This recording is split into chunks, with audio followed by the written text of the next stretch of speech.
Good morning. I'm Anne Merchant with the Creative Engagement Programs at the National Academies of Sciences.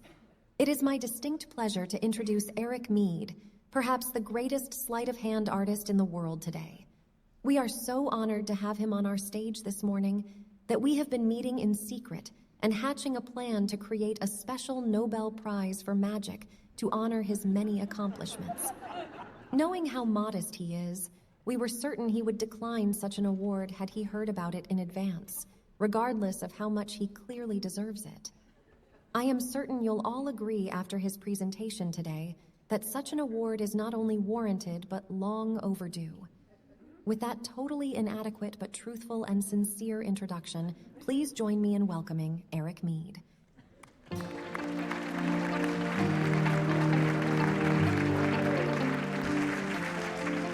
Hi, hi. It's kind of quiet out there. Hi, hi. Hi. That's good. My name is Eric. That introduction is the second video I made of that. The first one was actually so convincing that I got worried that people would think it was real. And so I made sort of this clownish one.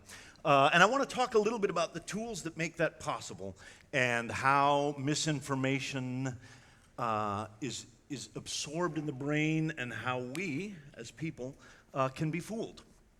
As you heard, I'm a sleight of hand magician. I'm going to begin, I think, with a little bit of magic. Would that be all right? I need somebody. That's a great, the blood pressure in the room just visibly. Somebody who is not afraid to just, gentleman right here, what's your name? George, do you speak English? George, you have an accent? Yes, I do speak English. I'm English. Oh, you're English.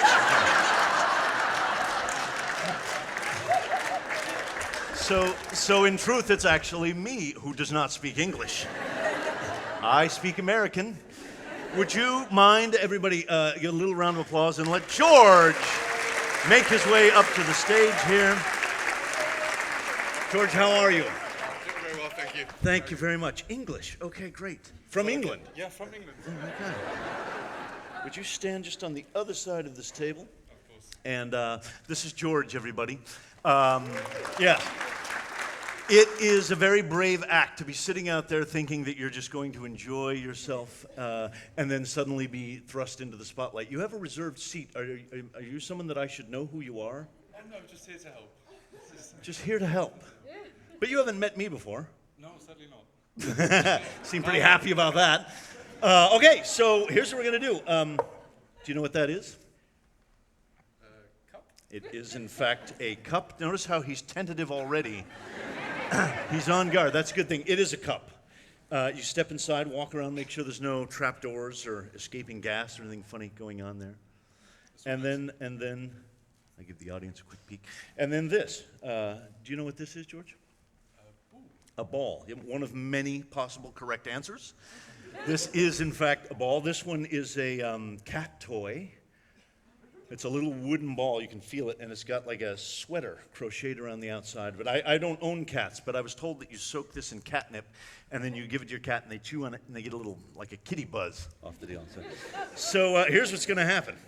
The little ball goes like this, and it hides underneath the cup. Okay? And you and I are going to play a guessing game. I want to be very clear to the audience before we start that I'm going to ask him under pressure to guess several things, and sometimes he will get it wrong. This should not reflect poorly on him. You would get it wrong if you were up here too.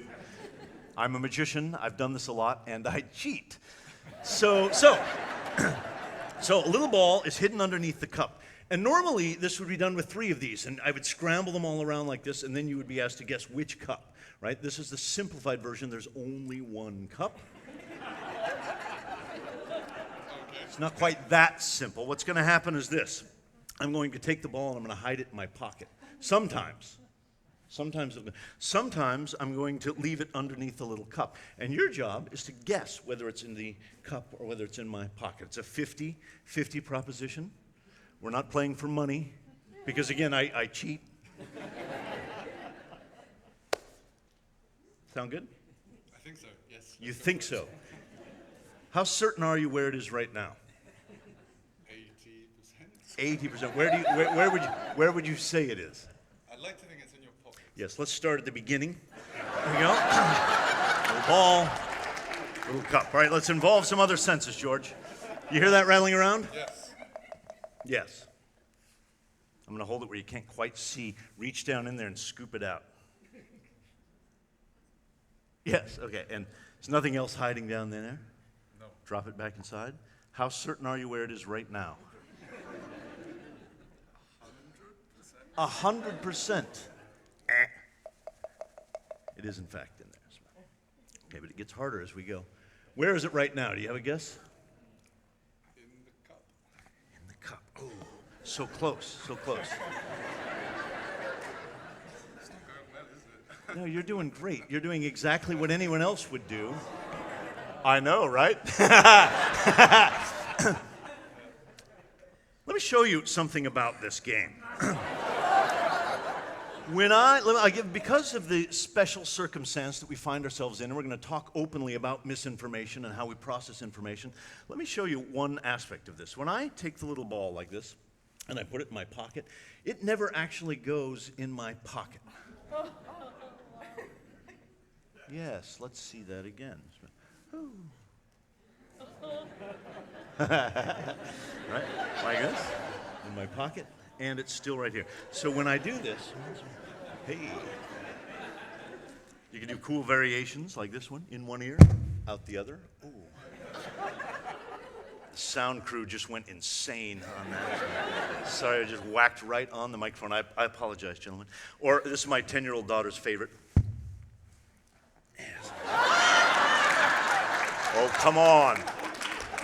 A little bit of fun now and then. Okay, so what happens is when I take the ball and you're watching to see if I put it in my pocket, right? What's actually going on is I come over and I stand up the cup like this while you're staring at my pocket. And then you go, hey, it's in your pocket. And I go, eh. Okay, it's not as good when you explain it. I understand that. You're sort of soured on the whole deal, aren't you? I'll tell you what, we'll do this. How certain are you where it is right now? 20. 20. George, check this out, George. Whoa! It's a lemon. It's a great big yellow thing. It's large. How does someone take a great big bright yellow thing and sneak it under the cup and no one sees it happen? George, what's your guess? From the audience, perhaps? From the audience, perhaps? I don't actually know the answer, but it must be the same way I did this one. This is George, ladies and gentlemen. Watch out for that. Thank you very much. Thank you. George, let him hear you. So let's talk for just a minute about why we get fooled, right? Why is it that we get fooled? I've spent my whole life thinking about this subject since I was a little boy.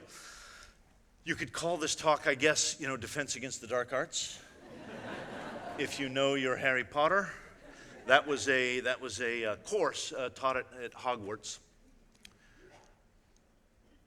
where they learned to sort of defend themselves against black magic and evil. And although I don't think the new sort of AI tools that we're going to discuss for part of today are evil inherently, I do think it's clear that some people are going to use them in ways that are not for our best interests. So how can we harden our defenses? Well, the first thing is there's some of you out there that are saying to yourselves, if I had been up there, I would have made different guesses than poor George. And it would have been hard. I would have been counterintuitive. None of that matters. I'm a magician. You would have been wrong too. Okay? And that's the first thing that I want to say is everyone is susceptible. No one, no matter how well educated, no matter how smart you are, no matter how on guard you are, everyone is susceptible to being fooled. And we get fooled all the time. Part of it is that you can't trust your senses. What your eyes tell you, what your ears tell you, what you touch. He was listening to it. He felt it. I could have done it with taste and smell, but it's sort of a weird thing to do in a live performance situation. But our senses can be deceived. And therefore, certainty, I asked him several times about his certainty. Certainty is an illusion. Everything that you think you're certain about, you should probably start to question. Right? This is the sort of the Cartesian model about trusting your senses as your only source of information. right? Rene Descartes took the, well, I can do it for you. He took the, like a glass of water, and he put a stick in it, right? As his example. I have a pencil, but it'll do. Ooh. Maybe it won't stay in. I'll have to hold it like this. And you can see that, here, maybe, well, no, you can see that, I can't tell if it's enough in the water that you can see that it looks bent, yes? Is everyone familiar with this illusion? Right. And so, I'm going to hold it like this. And so, if you trusted just your eyes, you would say, hey, you know, that is not a straight stick, that is a bent stick. And then some people go, yes, but we're wise. We don't have to just trust our eyes. We know about refraction and the fact that light travels slower through water than it does through air, and it makes it look bent. And that's when I pull it out and show you this one actually is bent. So your certainty is an illusion, especially when someone is intentionally trying to deceive you. Everyone can be fooled. Certainty is an illusion. We have evolved to be pattern-seeking brains. So much so that we find patterns where they don't exactly exist. I have a really interesting, I think, demonstration of this. An audio, it's not an illusion. I'm going to ask the sound crew to play something in a second. I have a couple of audio clips. What you're going to hear is a recording of a children's toy. And it has, at first, you'll hear sort of a static, like a little white noise background. And then you'll hear a robotic voice say the word brainstorm. One word, 2 syllables, brainstorm. Could you play that clip for us?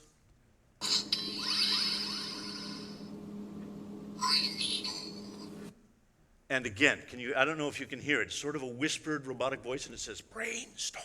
Could you play that again for us?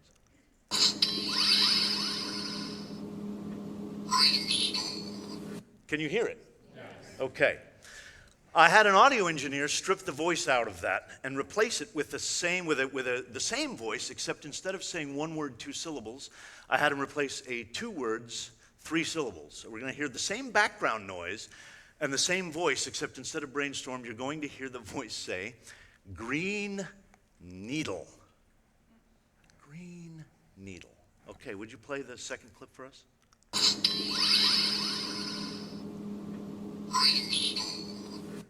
Green needle. Green needle. One more time, green needle, the second one.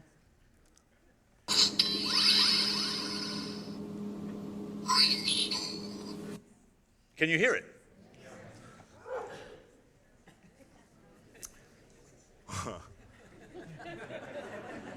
The great philosopher Paul Simon once said that a man hears what he wants to hear and disregards the rest. That really is a voice saying something, but you're not hearing 2 different clips there. I'm playing the same clip over and over, and what you expect to hear is what you hear, and I'm going to prove it, because I've shown people this and they go, that's not true, you're lying to me. So I'm going to have them play it like 3 more times, and you decide for yourself in real time whether you want to hear the word brainstorm or whether you want to hear the words green needle, and that's what you will hear. Would you just repeat maybe 3 times that recording for us and decide?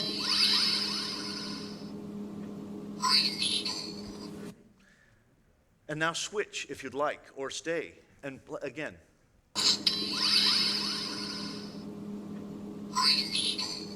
Right? It's crazy. This is a sort of a mild demonstration of bias. And the biggest thing that fools us, that allows us to be susceptible to misinformation, are bias, our own biases. Study after study, if something confirms what you already believe, you're more likely to believe it, accept it. If something challenges what you already believe, you're more likely to discard it. I'm suggesting that we need to sort of think about going forward, especially as the new misinformation starts tsunamiing in on us, knowing that we can be fooled, right? Knowing that your assumptions catch you every time, right? You've had so much experience with the world that when I do this, you know where the ball is, right?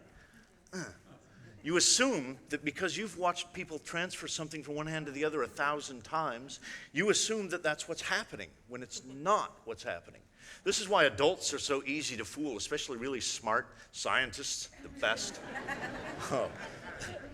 Really smart scientists, slightly inebriated, best audience ever. Because, you know, they know they can't be fooled, so they make all the assumptions. The hardest audience ever, 10-year-olds. Not enough experience with the world to make assumptions. They just go, it's in your other hand. So, our assumptions, our biases, and our experience in the world, and knowing that we can be fooled, that's going to be our main protection. I want to make two final things. I want to end on like a note of hope, right? That's the final sort of truth, trust, hope. Two things. Number one, we've been here before, right? These new tools, the AI tools that are coming out, are hugely powerful and kind of frightening if you're paying attention. But at the turn of the last century, when photography became a thing, everyone thought it was the end of the world. Art was ruined. We could be lied to, and there was a fad religion at the time called spiritualism, where they could talk to the dead, and the darkroom experts started making pictures of ghosts, and people were like, how are we going to deal with this? Well, we learned to deal with that. The same is true with Photoshop in the late 90s and early 2000s, when that became an ubiquitous tool that anyone could use. We thought we can never have photographs in court anymore, because we can't trust pictures, and we've learned to deal with that. So I believe that we will learn in the long term to deal with these new tools and to sort of work our way and find our way into using them for our benefit rather than our ruin. That's number one. I think that in the short term, though, I'm a little worried about what's going to happen with these new tools. And I think there will be a backlash, and for a while we're going to be mistrustful of digital life sort of in general. And I think that will force sort of a retreat from digital life a little bit and more to people talking to each other, face to face, person to person, heart to heart. And for me, that's a very hopeful note to end on. Thank you very, very much.